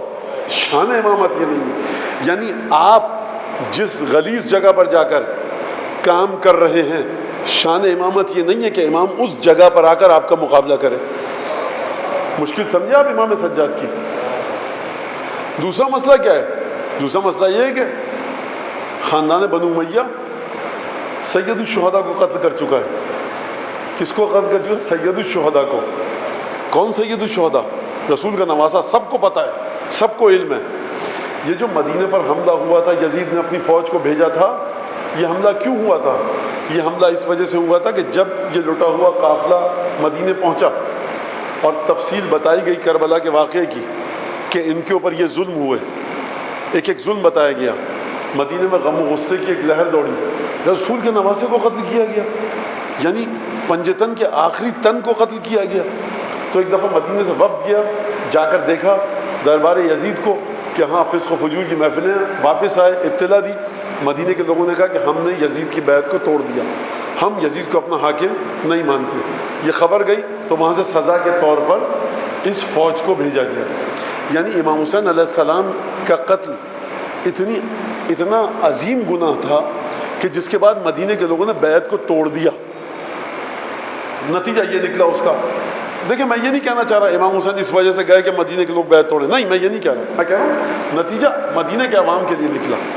تو جب انہوں نے نواسہ رسول کو قتل کر دیا کہ جس کو لوگ دیکھ چکے تھے کہ رسول اپنے شانے پر بٹھا رہے ہیں، ممبر چھوڑ کے نیچے اتر رہے ہیں، اپنی زبان چسا رہے ہیں، ناقہ بن رہے ہیں، گلی میں رسول خدا خاک آلود زمین پر چاروں ہاتھ پیروں کے بل چل رہے ہیں حسین ابن علی کو پشت پر بٹھا کر. مورخین واقعہ نقل کرتے ہیں، مسلمان تمام آپ نے سنا ہے، مشہور ہے واقعہ کہ نماز میں رسول خدا کی پشت پر حسین ابن علی سوار ہو گئے. تو اس ہستی کو جب قتل کر دیا، اب کون ہے انسان ایسا کہ جو یزید کی آنکھوں میں آنکھیں ڈال کے بات کرے؟ آپ سمجھے حالت اس سماجی، معاشرتی اور سوشل اسٹیٹس کیا ہے مسلمانوں کا. یہی وجہ امام سجاد نے فرمایا مکے اور مدینے میں ملا کر ہمارے 20 سچے چاہنے والے بھی نہیں ہیں. اب یہاں پر امام اہل بیت کے مکتب کا درس بھی دیں، امام اپنے جد کی احادیث کو بھی بتائیں کہ جو 50 سال تک احادیث کے لکھنے پر پابندی تھی، امام کو وہ امت ملی ہے، امام سجاد کو وہ قوم ملی ہے مدینے کی کہ جو حدیثوں سے بالکل بے بہرا ہے. 250 حدیثیں ملتی ہیں، محققین کہتے ہیں 250 حدیثیں جو کہ امام حسین علیہ السلام سے نقل ہوئی ہیں. امام حسین علیہ السلام ایک لحاظ سے دیکھا جائے تو 20 برس اور ایک لحاظ سے دیکھا جائے تو 10 برس. امیر مومنین 40 ہجری میں شہید ہوئے، 60 ہجری میں امام حسین 20 برس زندہ رہے امیر مومنین کے بعد. امام رہے 10 برس، تو 20 برس میں تھے تو نواسہ رسول صاحب آیت تھی، اور 10 برس اکیلے تنہا امام تھے. 10 برس پہ بھی اگر آپ تقسیم کریں تو ایک سال میں 25 حدیثیں امام حسین نے بیان کی ہیں. یہ کیا مدینہ تھا؟ یہ امام حسین کا حق تھا کہ 25 حدیثیں تم ان سے سنو. کیوں نہیں پوچھا جا کر امام حسن؟ کچھ تو پوچھتے، یعنی سب بڑے پڑھے لکھے فاضل ہو چکے تھے. آپ سوچ تو دیکھیے، حلقہ درس تھا امام حسین کا مسجد نبوی میں، درس دیتے تھے مولا، لیکن جو حدیثیں آئی ہیں وہ 250-300 کے قریب. تو یہ عجیب بات نہیں لگتی؟ 250. کوئی آپ سے پوچھے گا آپ نجف میں رہتے تھے، قم میں مرج تقلید کے گھر کے برابر میں، روزانہ اس کو دیکھتے تھے، کتنے مسئلے سیکھے آپ نے 20 سال میں؟ آپ کے 25. 25 صرف مرج تقلید تھا، روزانہ بھی اگر 10-15 مسئلے سیکھ لیتے. اچھا یہ آپ نے نہیں پوچھا، آپ نے یہ نہیں پوچھا کہ فلاں چیز، آپ نے فلاں زیارت کا ثواب نہیں پوچھا. ارے آپ تو نجف میں رہتے تھے، آپ نے امیر المومنین کی زیارت کا ثواب نہیں پوچھا مرج تقلید سے؟ وہ کامن سینس میں آنے والی بات ہے. تو کتنا آپ کے اوپر لوگ اعتراض کریں گے؟ 250 حدیثیں 10 سال میں، تو یہ عجیب بات ہے. امام سجاد کو یہ معاشرہ ملا. اب امام کریں تو کیا کریں؟ مقابلہ ہے گویوں سے، تنبورہ اور ساز اور آواز بچانے والوں سے، موسیقی کی محفلیں جمانے والوں سے. مقابلہ ہے بنو امیہ کے خاندان سے. مقابلہ ہے کن سے کہ جو ڈرے اور سہمے بیٹھے ہیں. امام اب کریں تو کیا کریں؟ ایک تو یہ، دوسرا مسئلہ خانوادہ نبوت کی عظمت کو بیان کرنا ہے، خانوادہ رسالت کی عظمت کو بیان کرنا ہے. کریں تو کیا کریں امام؟ یہ سوال یہاں تک سمجھ میں آ گیا آپ کے؟ اچھا اب چلیے دوبارہ ذرا اس طرف، ادھر کی بات ہو گئی، ادھر چلیے. ادھر کیا ہے؟ اشعار ہیں، غزل ہے، نغمے ہیں، دف ہے، تنبور ہے، ستار ہے، آلات موسیقی ہیں. عرب کا ایک انداز تھا، اور بہت بڑا ایک تاریخی ایک مسئلہ ہے یہ، کہ جب بھی کوئی اچھا کلام ہوتا ہے، اچھا گانے والا اس کو لے لیتا ہے اور اس کو موسیقی میں ڈھال لیتا ہے. کلام اچھا ہو، آواز اچھی، وہ کلام مشہور ہوتا رہتا ہے، اور پھر زبان زدے خاص و عام ہو جاتا ہے، ہر شخص کی زبان پر وہ کلام آ جاتا ہے. ایسا ہی ہوتا ہے کہ نہیں ہوتا؟ ایسا ہوتا ہے. تو وہاں تو ناچ گانا ہے، ستار ہے، ساز ہے، آواز ہے، موسیقی ہے. عرب کے پاس اچھے شعراء ہیں. کلام آیا، سب نے دف پر، ستار پر، تنبورے پر بجانا شروع کر دیا. امام کیا کریں؟ اب امام کے پاس راستہ ایک ہے. کیا راستہ ہے؟ فصاحت و بلاغت علی بن ابی طالب کے جوہر دکھائیں. وہ جو امام کو خدا نے آواز عطا کی ہے، لحن داؤدی، اس کا اظہار کریں، اور انہی دعاؤں کو اس خوبصورت آواز سے پڑھیں کہ مد مقابل جو آلات موسیقی سے پڑھ رہا ہے اس کی آواز ماند ہو جائے. سید سجاد زندہ رہے.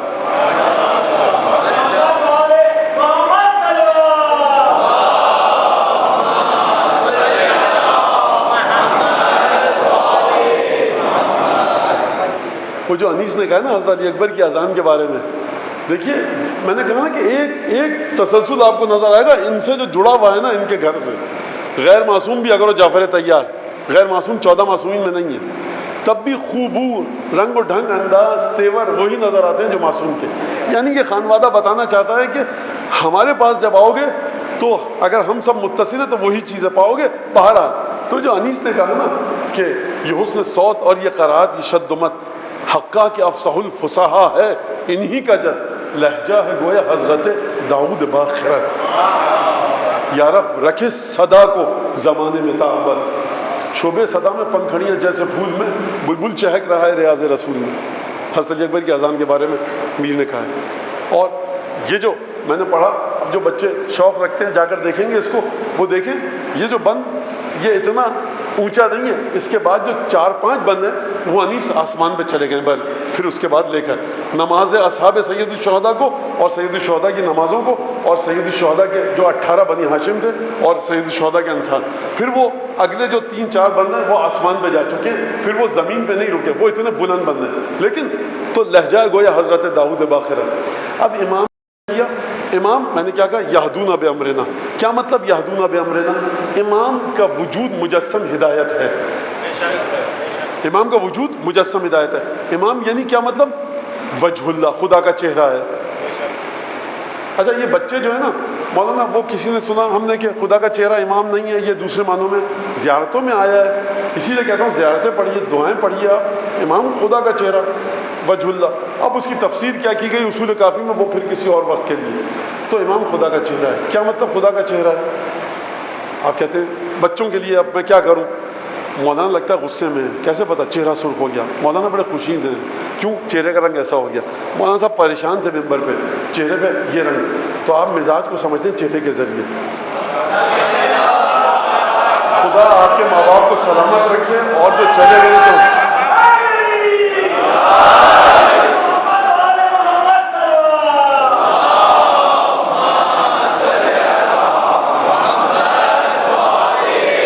تو آپ کیا، اب خدا کے مزاج، خدا ناراض ہے، خدا خوش ہے، خدا پریشان تو نہیں ہوتا، لیکن خدا خیر ہم جیسے بندوں کو دیکھ کے شاید خدا بھی سوچتا ہوگا، دیکھتا ہوگا یہ کیا بندے ہیں میرے کہ جو میری طرف نہیں آ رہے۔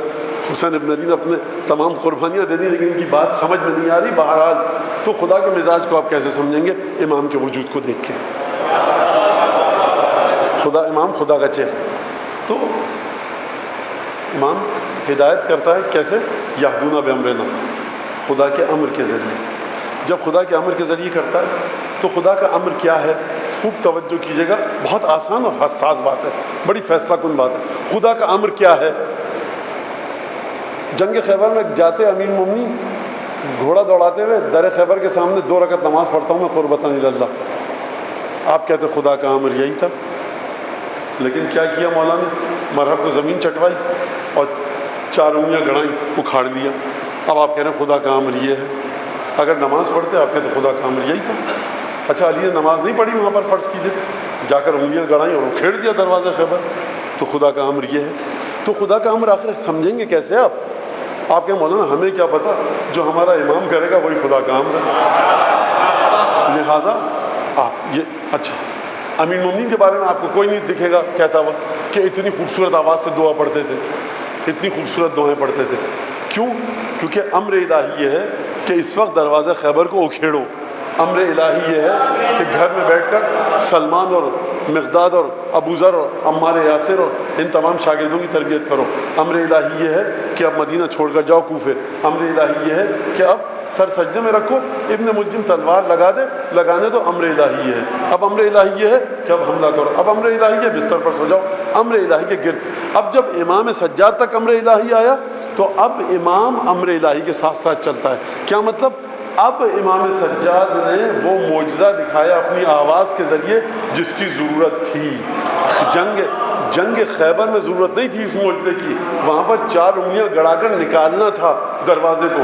جب کربلا کے بعد معجزے کی ضرورت ہے کہ سید سجاد اپنی اس آواز کا اظہار کریں، لہجہ ہے گویا حضرت داؤد باخرت، یا رب رکھس صدا کو زمانے میں تا ابد۔ اب امام سجاد کو اپنے اس لہجے کو آشکار کرنا ہے، اظہار کرنا ہے۔ اچھا یہ تو ہو گیا لہجہ، آواز۔ گانے والے اور گانے والیاں مدینے میں بہت سی ہوں گی۔ اب لوگوں کو اس طرح متوجہ کرنا ہے۔ نعوذ باللہ یہ شان امامت کے مطابق میں بات نہیں کر پا رہا، میں کیا کروں کہ بچے بیٹھے اور اس سطح پر آ کر بات کروں، نہ وہ الفاظ استعمال کر سکتا ہے انسان، نہ وہ مثالیں، کیا کرے؟ اب میں یہ کہوں کہ امام ان کا مقابلہ کر رہے ہیں، حاشا و کلا، کہاں وجود حضرت سید سجاد اور کہاں نجاست امام سجاد نجاست مقابلہ، یہ سب باتیں نہیں ہیں۔ لیکن یہ مشکل یہ آن پڑی ہے کہ وہ اس طرح سے بات نہیں کر سکتا، بات کر مولانا بات ہی سمجھ میں نہیں آئی۔ تو امام سجاد کو اس انداز سے کہ معاشرے کے لوگ نجاستوں سے دور ہو کر طہارت سجادیہ کی طرف آئیں، اس معجزے کو آشکار کیا جائے۔ یعنی کس معجزے کو؟ رسول خدا جس طرح سے قرآن لائے تھے اب زبور آل محمد کو آشکار کریں گے امام سجاد۔ یہ تو ہو گیا آواز کا مسئلہ۔ ان کے پاس بڑے بڑے شاعر بھی ہیں، ان کے پاس بڑے بڑے نظم لکھنے والے بھی ہیں، تو اب امام سجاد کیا کریں؟ اب دعائیں اس فصاحت و بلاغت کی ہوں گی کہ اس زمانے میں جتنے گویے تھے ان کا نام و نشان مٹ گیا، اگر باقی ہے تو صحیفہ سجادیہ۔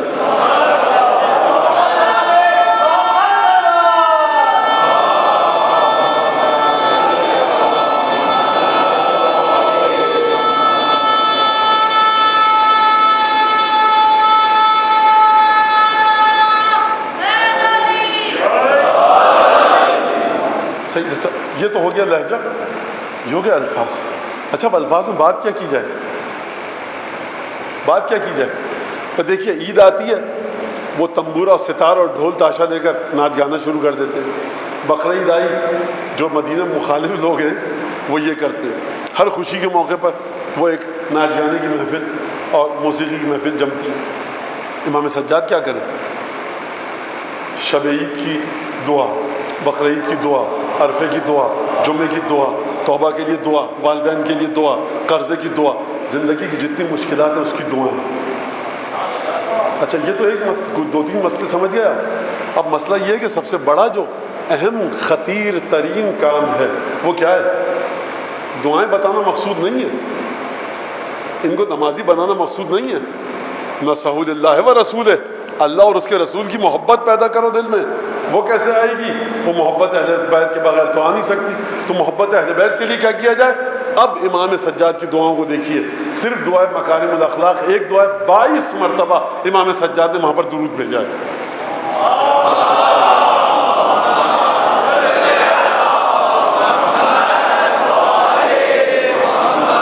22 مرتبہ ایک دعا میں درود بھیجا. کس پر؟ محمد آل محمد پر. امام سجاد علیہ الصلوۃ والسلام نے. یہ درود کیوں بھیج رہے ہیں؟ درود بھیجنے سے پہلے کا جملہ کیا ہے؟ درود بھیجنے کے بعد کا جملہ کیا ہے؟ حتیٰ اس خوبصورت انداز سے امام سجاد دعائیں پڑھتے تھے اور تلاوت فرماتے تھے کہ جو سقہ مشکیزیں لے کر کمر پہ آ رہے ہوتے تھے گلی کوچے سے، تو وہ وہاں پر رک جاتے تھے اور محویت کے عالم میں امام کی دعائیں سننے لگتے تھے. آپ ایک توجہ کیجئے گا، سقہ جب آتا ہے نا تو اس کے کندھے پہ ہوتی ہے مشق، اور مشق میں ہوتا ہے پانی، اور پانی کا ہوتا ہے وزن، اور وزن کو انسان چاہتا ہے جلد از جلد اپنے سر سے اتار پھینکے. یہ کیا جادو تھا امام سجاد کی آواز میں کہ سقہ وزن کے ساتھ میں بیٹھ کر ایک دفعہ امام کی آواز کو محویت کے ساتھ سن رہا. یہی چیز آپ کو امام حسن کی سیرت میں ملے گی. جب مدینے کے حالات ایسے ہوئے کہ اہل بیت پر پابندیاں لگیں اور امیر المومنین کی شہادت کے بعد، تو روایت ہے کہ امام حسن علیہ السلام دہلیز پر آ کر باہر کرسی ڈال کر بیٹھ جاتے تھے اور چہرہ پرنور امام مجتبیٰ کو دیکھنے کے لوگوں کے ٹھٹ کے ٹھٹ لگ جاتے تھے. یہ ہے کون؟ دیکھ کر سکون مل رہا ہے اس کی صورت کو. یہ جو آپ کو زری کو دیکھ کے سکون ملتا ہے نا، یہ بے وجہ نہیں ہے.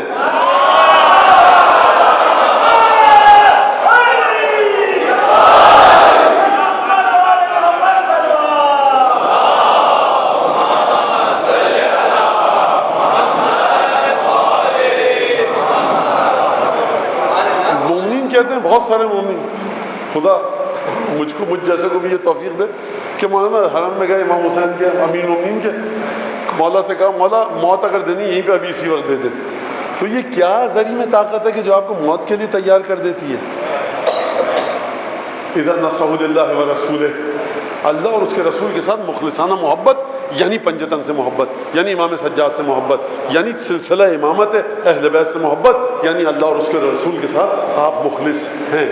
تو امام حسن، پھر امام نے دیکھا آمد و رفت معطل ہو رہی ہے، لوگ مشکل میں گرفتار ہیں. امام اس لیے تشریف فرما ہوتے تھے کہ کوئی سوال کرے، کوئی گفتگو کرے، کوئی ضرورت مند آ جائے. لیکن اب یہاں پر گلی کا رستہ بند ہو گیا تو پھر امام نے بیٹھنا چھوڑ دیا. یہی چیز امام سجاد علیہ الصلوۃ والسلام کہ آپ سقہ کمر مشکیزیں لدے ہوئے ہیں کمر پر بوجھ کے ساتھ، لیکن وہاں پر محویت کے عالم میں امام کی دعائیں سن رہے ہیں. لہٰذا امام نے کیا کیا؟ امام نے کہا اگر اچھا کلام سنتے ہو، یہ کلام بھی تو دیکھو اس سے بڑھ کر کوئی کلام نہیں ہے. اگر اچھی آواز کے متلاشی ہو، یہ امام وقت کی آواز ہے. لہجہ ہے گویا حضرت داؤد باخرت.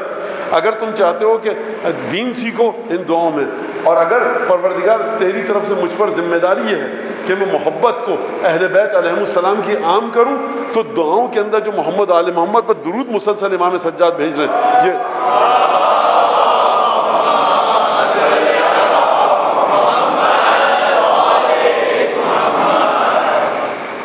آپ نے دیکھا کس انداز سے.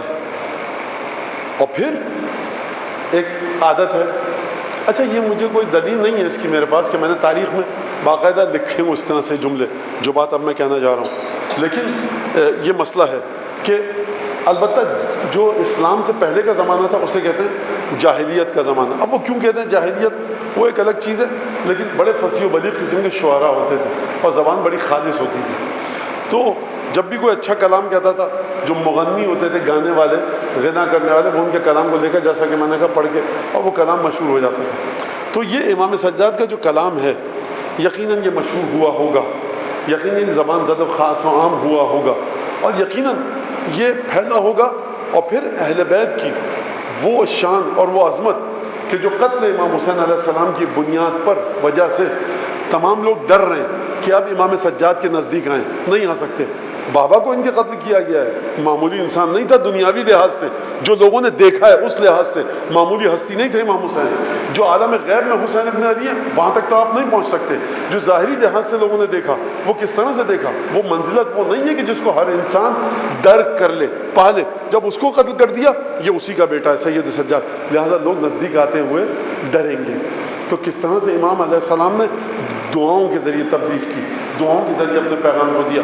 اور اب آج کے بعد جا کر 54 دعائیں صحیفہ سجادیہ میں، دعائے مکارم الاخلاق جو کہ صحیفہ سجادیہ میں نہیں، اور دعائے مکارم الاخلاق کے الفاظ دیکھیں، تقریباً وقت ختم ہو رہا ہے، انشاءاللہ کل پر اس کو رکھتے ہیں اس گفتگو کو۔ لہٰذا امام سجاد کے زمانے کو سمجھیے، قتل حسین ابن علی کے بعد دین کی تبلیغ کرنا، قتل حسین ابن علی کے بعد اہل بیت کی منزلت کو بتانا، مدینہ کی فسق و فجور کی فضا میں اس خالص دین کو پہنچانا کہ جو رسول اللہ کے ذریعے امام سجاد تک آیا ہے، کس انداز سے دعاؤں کے ذریعے پہنچایا ہے، اعتقاد کو کس طرح سے درست کیا، عقیدے کو کس طرح سے درست کیا۔ اور پھر اس کے بعد امام سجاد نے 5-7 منٹ اور اوپر ہو جائیں گے، چلیں 3 چیزیں اور ہیں جو امام سجاد نے واضح کی، 3-4 چیزیں۔ وہ کیا ہیں؟ امام حسین پر گریا، کیا مطلب، کیسے واضح کیا؟ بھائی امام حسین پر گریا کرتے ہیں، جی گناہ مٹتے ہیں، گناہ مٹتے ہیں، گریا کیجیے۔ اچھا امام حسین پر گھر میں مجلس کرواتے ہیں، برکت آتی ہے، مال میں برکت آتی ہے، قرضہ ادا ہوگا، ہاں ٹھیک ہے مانگیے، بیماری ہے، پریشانی ہے، مجلس کیجیے، گریا کیجیے۔ اچھا کوئی بھی مسئلہ نہیں ہے اگر دنیا کا نہ دین کا، پھر کیوں گریا کروں میں؟ خوب توجہ کیجیے گا، جب ہر چیز آپ کہیں گریے کے فائدے یہ ہیں، 1 2 3 4 5 فرض کیجیے، اگر یہ 5 کی 5 مشکلات آپ کی حل ہیں تو پھر تو گریے کا کوئی فائدہ نہیں ہے نا، فلسفہ بھی نہیں بنتا گریے کا، اور لغو کام ہے، ابس کام ہے، بیکار کام ہے گریہ۔ سرکار ڈسپرین کھاتے ہیں آپ، فلاں درد فلاں 1 2 3 4 5 وجہ سے، یہ 5 میں سے کوئی وجہ آپ کے اندر نہیں ہے، کیوں ڈسپرین کھائیں گے؟ پھر اسپرین کھائیں گے آپ نہیں کھائیں گے، تو گریہ ہاں یہ ہے، گریہ تقویٰ لاتا، گریہ پاکی، گریہ وہ، گریہ یہ، گنتے رہیے۔ اگر کوئی بھی وجہ آپ کے اندر نہیں ہے، وجوہات جو آپ بتا رہے ہیں اس کی بنیاد پہ گریہ ہو، تو پھر تو گریہ کا کوئی فلسفہ نہیں بنتا یا بنتا؟ اچھا امام سجاد گناہ بہت ہے نعوذ باللہ، خاکم بدہن نہیں، امام سجاد ارادہ کرے تو آسمان سے زر اور خون کی بارش ہونے لگے، بیمار ہے امام سجاد، جو ارادہ کرے تو فرشتوں کی بیماریاں دور ہو جائیں، تو امام سجاد سے مسئلہ کیا، کیوں گریہ کر رہے ہیں؟ سمجھایا کہ دیکھو ہمارے جد کے گریہ کا ثواب تو ہم نے تم کو بتایا ہے، یہ ہے، لیکن گریہ کو صرف اس وجہ سے مت کرنا، ہم گریہ کر رہے ہیں، گریہ بذات خود مطلوب خدا ہے۔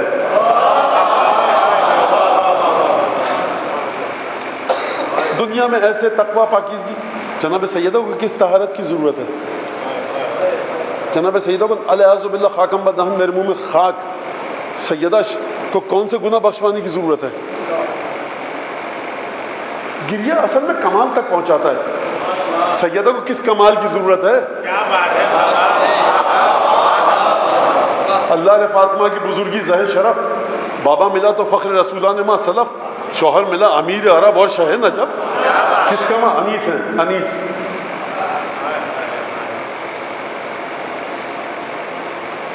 کس گریہ کر رہی ہیں؟ شہزادی روایت کے مطابق اب بھی گریہ کرتی ہیں، روز عاشور ہوتا ہے گریہ کرتی ہیں، جو امام حسین کی قبر پر فرشتے معمور ہیں خدمت کے لیے، وہ جاتے ہیں جب اپنی ان کا وقت تبدیل ہوتا ہے فریضے کو ادا کرنے کا، وہ جاتے ہیں، شہزادی گریہ کرتی ہیں۔ تو امام سجاد نے گریہ کو واضح کیا، یہ مت سمجھنا کہ اگر ہم نے گریہ کا یہ ثواب بتائے ہیں تو انہی ثوابوں کی خاطر گریہ کرو، اگر یہ تمام چیزیں نہیں ہیں تو گریہ نہیں۔ گریہ امام معصوم کی ذات میں نقص ہے کون سا؟ لہٰذا گریہ کرو۔ گریہ آبجیکٹیولی واجب، یہ بذات خود واجب ہے، کسی غرض کی خاطر گریہ واجب نہیں کیا گیا۔ اور میں ایک اور بات کہہ دوں آپ کے سامنے، اتنے دن سے میری تقریر سننا ہے، گریہ کی بحث کو واجب اور سنت و مستحب موقع سے نکالیے، بالا تر لے کر جائیے۔ گریہ نام ہے اپنے دل کو فاطمہ کے دل سے متصل کرنے کا۔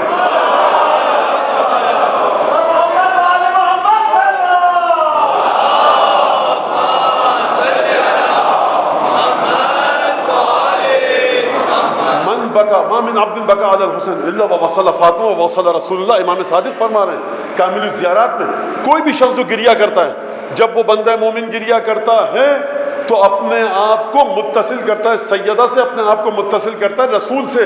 یعنی کیا مطلب مولانا؟ یہ مستحب ہے واجب ہے؟ مستحب واجب کی بحث کو چھوڑو، تم بتاؤ سیدہ کی شان تمہاری نظروں میں ہے کتنی؟ مستحب واجب کو چھوڑو، یہ بتاؤ رسول خدا کی شان تمہاری نظروں میں کتنی ہے؟ یہ مستحب اور واجب سے آگے کی بات ہے. متصل ہو جاتے ہو، محبت کے اظہار کا نام ہے گریہ. یعنی اس مصیبت کو سن کے تمہارا دل کتنا ٹوٹا. گریہ نام ہے اس بات کے اظہار کا کہ یا رسول اللہ ہم آپ کے ساتھ مخلص ہیں، اگر ہوتے نا کربلا میں تو ادھر نہیں ہوتے ادھر ہوتے. گریہ نام اس کا ہے. گریہ کس چیز کا نام ہے؟ گریہ نام اس کا ہے، یہ روایت تو فضائل کی لیکن مصائب کا آغاز ہے، سن لیجئے. اگر میں اپنی تلوار ذوالفقار کو مومن کی ناک پر رکھ دوں اور اس سے کہوں الا ان یبغضنی ما ابغضنی، مولا فرما رہے جناب امیر نہج البلاغہ میں، اگر میں اپنی ذوالفقار تلوار کو مومن کی ناک پہ رکھ کے کہوں مجھ سے بغض رکھ، مومن مجھ سے بغض نہیں رکھ سکتا. اگر میں منافق کے قدموں میں دنیا کی ساری دولت ڈال دوں، اس سے کہوں مجھ سے محبت کر، منافق مجھ سے محبت نہیں کر سکتا.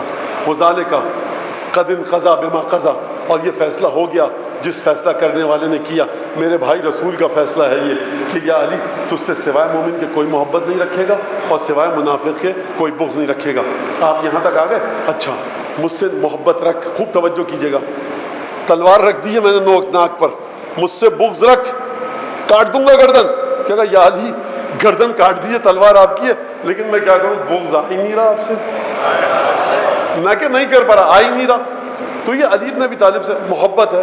تو یہ جو محبت ایسی ہے، یہ کہاں تک کی محبت ہے؟ انسان ہر چیز سے محبت کرتا ہے مگر یہ کہ جب زندگی اور موت کے درمیان فیصلہ ہو تو اس کا انتخاب کرتا ہے جہاں زندگی ہو. کراچی والے پستول رکھ دیا، والیٹ دے دیا، موبائل دے دیا، گاڑی دے دی، زندگی تو بچ جائے.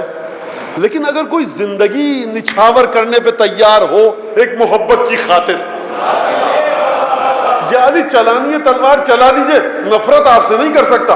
ارے یہ تمہارا قاتل ہے، قتل کر دے گا. مولا کہہ رہے ہیں کہ اگر کر دوں مومن مجھ سے نفرت نہیں رکھ سکتا. کیوں؟ کیونکہ یا علی آپ سے جو محبت کی ہے نا وہ زندگی اور موت کی خاطر نہیں کی. محبت آپ سے کی ہے تو اس لیے کہ جہاں جہاں آپ جائیں وہاں وہاں آپ کے ساتھ ہم جائیں.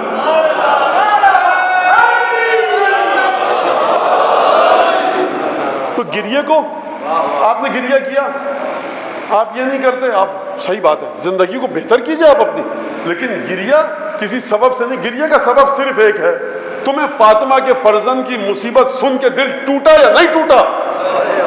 عیسائی ہو، مسلمان ہو، سکھ ہو، ہندو ہو، شیعہ ہو، سنی ہو، بے دین ہو، لادین ہو، ملحد ہو، ایتھیسٹ ہو، خدا کو مانتے ہو، دل ٹوٹا کہ نہیں ٹوٹا یہ بتاؤ. سارا سلسلہ یہ ہے. پھر امام سجاد نے ایک اور چیز اس کو واضح کیا، زیارت کو. زیارت پہ جائیے مسائل دور ہوں گے، بالکل ہوتے ہیں. زیارت پہ جائیے برکت ملے گی، بالکل ملتی ہے. گناہ معاف ہوتے ہیں 5 10 15 20 25 100 200 سبب ہیں زیارت پہ جانے کے. جائیے زیارت، بالکل امام نے کہا. امام سجاد کیوں جا رہے ہیں زیارت پر کربلا کی؟ امام سجاد کیوں جا رہے ہیں نجف؟ اکیلے آتے تھے ناقے پہ، وہ جگہ موجود ہے نجف میں جہاں وادی السلام ختم ہوتی ہے، وہاں پر پشت روضہ مطہرہ امین المومنین جہاں ناقہ باندھتے تھے، اپنے جد کی زیارت کو آتے تھے اور زیارت کر کے چلے آتے تھے. کیوں کر رہے ہیں امام سجاد زیارت؟ نعوذ باللہ گناہ زیادہ ہے، الیاذ باللہ برکت نہیں ہے زندگی میں، خاکم بدہن کوئی ایسا مسئلہ ہے. زیارت بذات خود محبوب پروردگار ہے، محبت کرتا ہے پروردگار کے آؤ اپنے پیشانی کو ٹیکو دھرے امیر المومنین پر. تیسری چیز گریے کو کس انداز سے بتایا، گریوں کو کس انداز سے سمجھایا، وہ یہ بیویوں نے 1 سال تک گریہ کیا جب تک کہ جناب مختار نے خبر نہ بھیجی کہ اب انتقام لے لیا گیا. پھر آپ 9 ربیع الاول کو دن کو کالے کپڑے اتارتے ہیں، وہ سب سلسلہ آپ کو پتہ ہے. جب بیویاں گریہ کر رہی ہیں تو یہ خواتین گھر کی، کھانا کون پکائے گا؟ امام سجاد نے فرمایا آپ گریہ کیجئے، کھانا ہم پکوا کر بھیجیں گے. یعنی نظر پکانا مجلس کے لیے امام سجاد کی سنت ہے، صرف گریہ امام سجاد کی سنت نہیں ہے. آپ دیکھ رہے ہیں کہ امام وقت ہے، پھوپھیاں ہیں مائیں ہیں، بہنیں ہیں اور تمام مستورات بنی ہاشم ہیں. کہہ رہے ہیں امام سجاد آپ گریہ کیجئے، یعنی گریہ میں کمی نہ آئے. ہونا یہ چاہیے کہ بس اب گریہ نہ کیجئے. کتنے مہینوں سے آپ گریہ کر رہے ہیں، لیکن امام سجاد کہہ رہے ہیں گریہ کیجئے، کھانا ہم پکا کر بھیجیں گے، گھر کا کوئی کام نہ کیجئے، ہم آپ کا کام کروائیں گے. جو سیرت سے مقاتل میں ارباب سیر اور تاریخ نے لکھا ہے امام سجاد کھانا پکا کر بھیج رہے ہیں. یہ معمولی چیز نہیں ہے. امام سجاد کو جو وقت لگتا ہوگا کھانا تیار کروانے میں، مناجات پڑھ سکتے ہیں، عبادتیں کر سکتے ہیں، نانا کی قبر پر جا کر 2 رکعت نماز پڑھ سکتے ہیں، لیکن کھانا پکوا کر بھیج رہے ہیں مستورات بنی ہاشم کے لیے. آپ گریہ کیجئے، کھانا ہم پکوا کر بھیجیں گے. تو آپ سمجھیے عزاداری سے تعلق رکھنے والی ایک ایک چیز کو سمجھ کر پوری معرفت کے ساتھ انجام دیجئے. یہ معمولی چیز نہیں ہے عزاداری. عزاداری کی بحث کو اس بات سے کہ گریہ مستحب ہے، واجب ہے، گریہ یہ ہے تو ویسا. امام سجاد گریہ کرتے. گریہ نام ہے کہ تمہارا دل، فاطمہ زہرا کا دل جب ٹوٹا تمہارا دل ٹوٹا کہ نہیں ٹوٹا. یہ ہے چیز. عجیب ملتا ہے کہ جب کربلا سے کوفہ اور کوفہ سے شام یہ قافلہ گیا تو کچھ لوگوں کو بھیجا گیا کہ سروں کو لے کر جاؤ، اور اس کے بعد دیکھیے مصائب کی گہرائی کو سمجھیے آپ.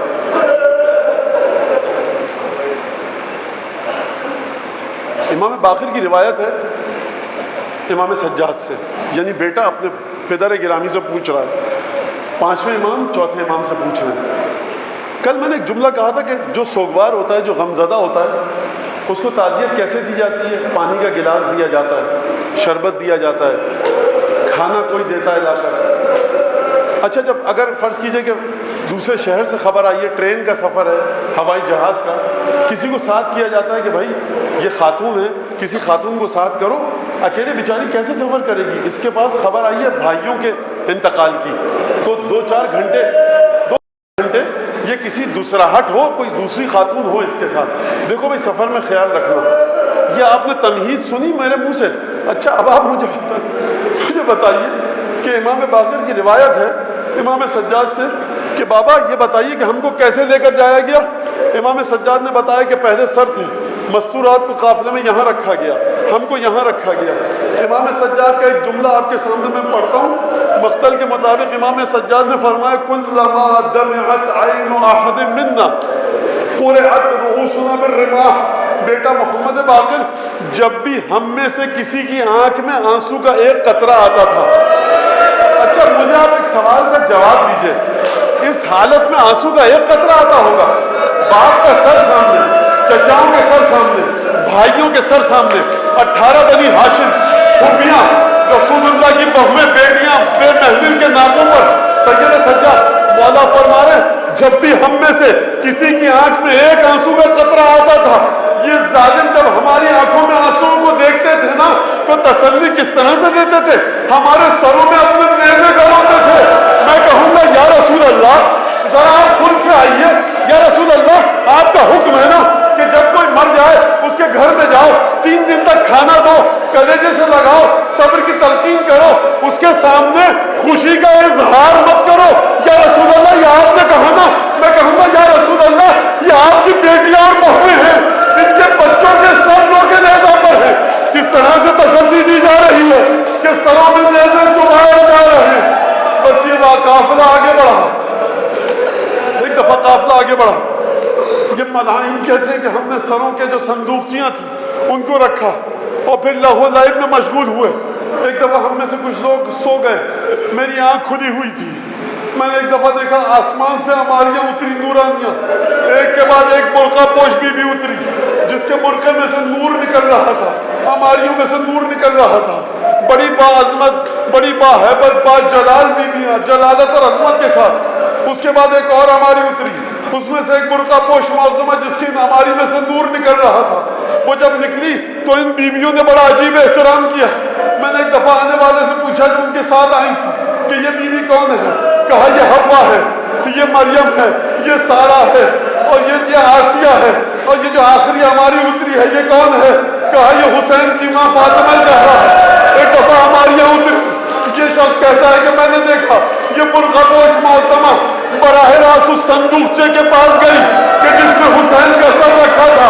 ایک دفعہ صندوقچے کو کھولا, وقالت سرحت, اور اس کے بعد اپنی انگلیوں سے اس بیوی نے حسین کے سر کے بالوں میں کنگا کرنا شروع کیا, بالوں کو سنوارنا شروع کیا.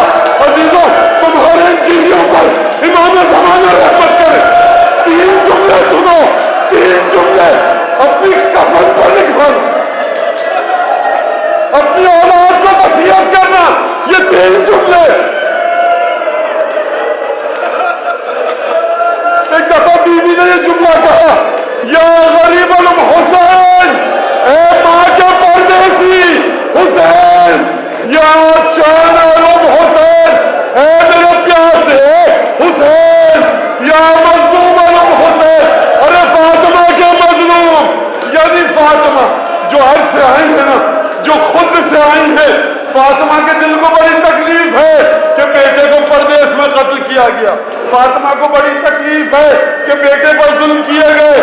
لیکن آخری جملہ سن لیجئے, فاطمہ کو ایک اور چیز کا ظلم ہے.